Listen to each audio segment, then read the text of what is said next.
Adapter les infrastructures scolaires au changement climatique en utilisant des matériaux vertueux en circuit court et renouvelables.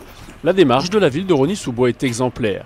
Ici, la rénovation de cette école maternelle, datant des années 60, utilise de la paille pour l'isolation, de la terre pour certains enduits et du bois, le tout provenant d'Île-de-France. Le bois, ça va être du bois massif issu des forêts franciliennes, donc principalement du feuillu, tel que le chêne ou le châtaignier.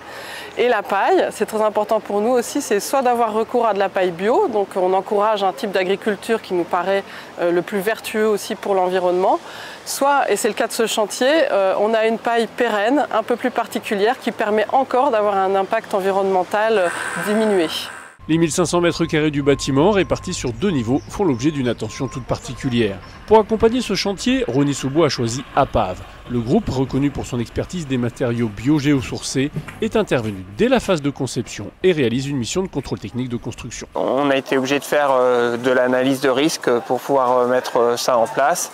Donc on a notamment fait des essais sur la paille et on a été donc accompagné par APAV pour faire les protocoles et faire le suivi. APAV sait faire de l'analyse de risque, c'est-à-dire partir des éléments qu'on connaît, ou qui peuvent être normés ou qui peuvent être expérimentaux, et d'arriver à montrer qu'on respecte la réglementation. Cette paille a bien sûr été testée afin de s'assurer qu'elle remplisse les critères de sécurité. Concernant la résistance au feu, la paille a fait l'objet de tests en laboratoire agréé et on a des résistances au feu très satisfaisantes.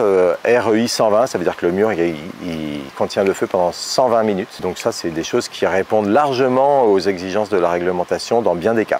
APAV produit un travail d'analyse des risques un peu particulier ici. Les techniques mises en œuvre sont non courantes, c'est-à-dire qu'elles sortent du cadre normatif habituel. APAV dispose de référents techniques régionaux dédiés à ce type de chantier, répartis sur tout le territoire. On n'a quasiment pas d'impact sur les rejets de carbone à la fabrication. Je rappelle, c'est la photosynthèse, donc on absorbe du carbone au contraire. C'est un puits de carbone.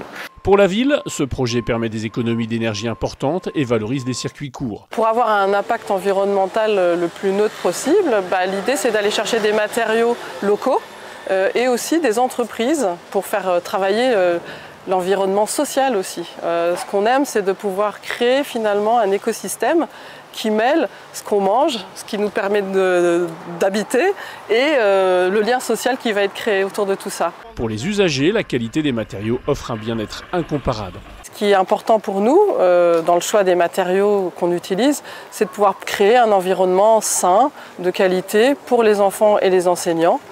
Donc quand on utilise des matériaux biosourcés qui ne sont pas transformés, du bois massif, de la paille bio, de la terre aussi pour certains enduits, on sait qu'on apporte une qualité hygrothermique et thermique de confort à l'intérieur des bâtiments. L'ancienne passoire thermique devient donc un lieu de vie adapté au réchauffement climatique. Cette école accueillera dès la rentrée prochaine 250 enfants répartis dans 9 classes maternelles.